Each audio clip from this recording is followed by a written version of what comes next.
nos conocimos en un posgrado de traducción literaria y bueno, a partir de ahí tuvimos la oportunidad de participar en algunas jornadas de traducción y al volver a Barcelona sentimos la necesidad emocional de buscar un espacio para compartir.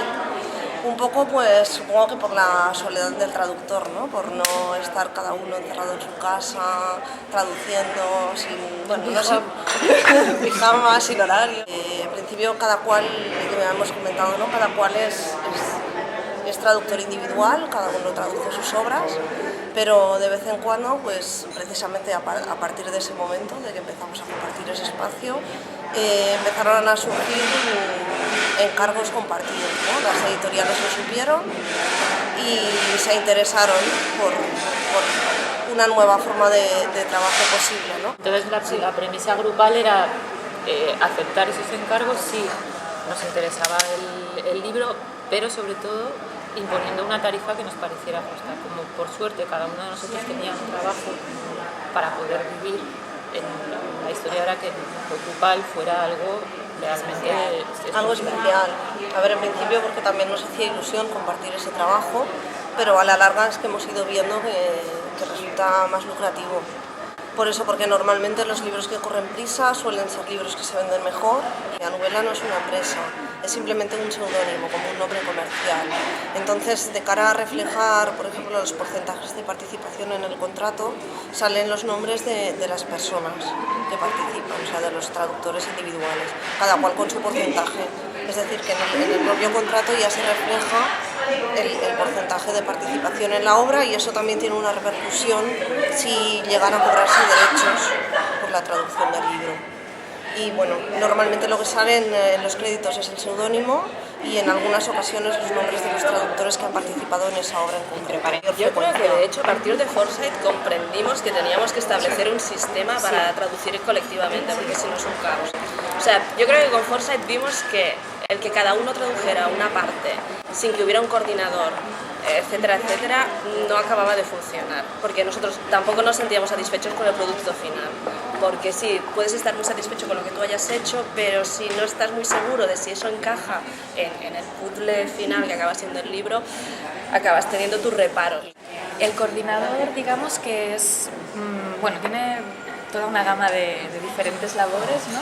La primera es que es el portavoz con la editorial, digamos, es la persona que se pone en contacto con la editorial, que transmite las preguntas del grupo, que, bueno, coordina desde la negociación, ¿no?, del contrato hasta las entregas, los plazos, todo. Es un poco de portavoz, del grupo.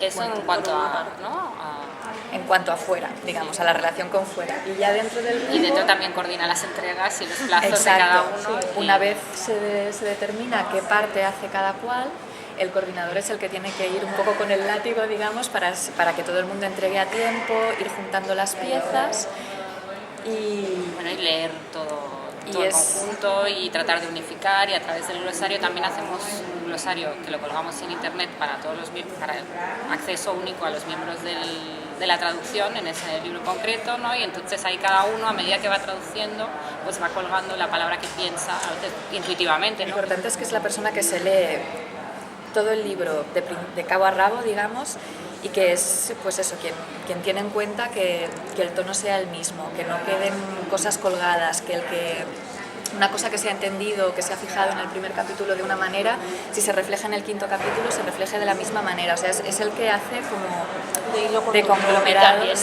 También la labor de documentación, porque en el caso de Follett, Ana a marchas forzadas, porque es que no había tiempo material, y en el fuego lo mismo. Los pilares de la tierra, secuelas, en los dos casos, el primer libro, que en ninguno de los dos casos me lo había leído, pues la traducción castellana te la tienes que leer para intentar luego respetar un poco.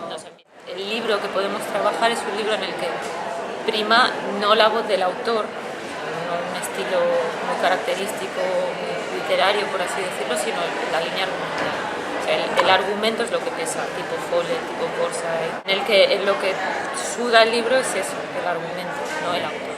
Si lo miras en conjunto, no es Latinoamérica y España, es España y Perú en este caso, países. Claro. Entonces es muy difícil y tú no conoces Ni el argot ni que tienes el puedes, argot de cada país o de cada zona de cada país, entonces es bastante complicado. Esto yo creo que es más un tema de industria, porque también hubo un tiempo donde se hacían muchas más traducciones quizá en México que aquí en España, y el modelo de lengua que primaba entonces era el de México, ¿no? Por ejemplo, claro, nosotros, ahora la empresa está, la industria, digamos, está aquí. Y sí que lo tienes en cuenta y puedes evitar ciertas... Hasta donde tú eres consciente, Claro. sí, pero es hay que multitud de giros en Pues que- español de España que no eres consciente que puedes de que son... Pero también depende mucho del tipo original, o sea, no plantea los mismos problemas Bukowski que en Follett. O sea, Bukowski yo creo que sería muy difícil encontrar una versión, o sea, panhispánica, por llamarlo así, ¿no? Tendría que haber una traducción para cada país, región, o llamarlo como que hace. En cambio, quizá con el tipo de libro que traducimos nosotros, yo creo que es más fácil intentar hallar... más tipo de... Sí que hay un poco la sensación de que constantemente tienes que ir batallando y diciendo que no aceptas tarifas de menos de, o de que quieres traducir con un contrato y que esté estipulado esto y esto. Digamos que sí, que se puede, que todos vivimos de la traducción, pero sí que yo al menos tengo un poco la sensación de que tienes que ir todo el rato un poco con el hacha afuera en plan, para que no te coman terreno, ¿no? Y ir defendiendo un poquito a lo que has llegado. Sí, muy sintomático el traductor que está solo en su casa. Así, lo del pijama antes lo dije medio en broma, pero es cierto, o sea, no te vistes, no sales, no te lavas. Que chándal incluso, es peor. Y ahora es distinto, no sé, bueno, ahora más o menos sales de la casa, te reúnes con los colegas, hablas de traducción. No, y eso tiene otra ventaja clara, yo creo que es que te permite ese intercambio intelectual también al mismo tiempo, ¿no? O sea, tú tienes un problema de traducción y seguramente pues, bueno, es mucho más sano poder comentarlo con los colegas no sé, y poder comentar diversas soluciones o plantear una y ver qué les parece. A ver, eso también es importante porque es un aprendizaje. La traducción es una labor de interpretación, entonces tú como traductor interpretas el original. Intentas ser, en teoría debería ser el lector ideal del texto que estás traduciendo, entonces Tú haces tu propia versión. exacto, haces tu propia versión, o sea, es inevitable. No sé, los clásicos es más fácil de ver, tú coges 4 o 5 traducciones de Hamlet y puedes ver ahí la voz de cada traductor, pero porque es inevitable. Con respecto a Italia, estamos muchísimo mejor, aunque solo sea por el hecho mismo que aquí en los contratos firmamos... Nos ampara la ley de la propiedad intelectual, que en exacto, Italia estamos amparados por la ley de la propiedad intelectual italiana. sí existe. Con Francia y Alemania estamos mucho peor en cuanto a tarifas y las mismas condiciones de trabajo. Y con respecto a Inglaterra y los países anglosajones, es eso, si traducen un 3% es muy fácil luego en la prensa que se diga, claro, comparado con Inglaterra, en España las tarifas de traducción son bajísimas, pero es que en Inglaterra se traduce un 3%, cuando en España se traduce un 35% de los libros. Los países escandinavos están... Y los países escandinavos están súper bien. De hecho, los noruegos hicieron una huelga, los traductores noruegos hace años. Y se desnudaron. No sé, hicieron locuras, pero consiguieron pues eso, que es una de las tarifas más altas de traducción. Pero en general la traducción literaria en toda Europa se paga muy mal y las condiciones de vida de los traductores literarios, hace poco salió un informe, ¿no?, del CEATE, del Consejo Europeo de Traductores Literarios, y bueno, es realmente para deprimirse.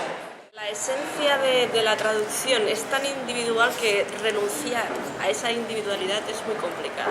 O sea, una vez que has traducido en grupo, te encanta traducir en grupo y quieres seguir traduciendo en grupo, pero tu trabajo propio e individual no quieres abandonarlo nunca. Pero básicamente porque además creo que hablo por todos los que estamos aquí, la traducción nos encanta, o sea, es nuestro trabajo, o sea, más que un trabajo es un gran placer. Es diferente, o sea, traducir en grupo es otra opción, pero creo que eso no renunciaríamos, ¿no? Se complementa. Se complementa. No, pero y el mensaje en definitiva es que eso no es incompatible con ganarse la vida decentemente. O sea, puede que no aspires a un gran sueldo, pero sí, como dice Rubén, puedes tener hijos y pagar hipotecas.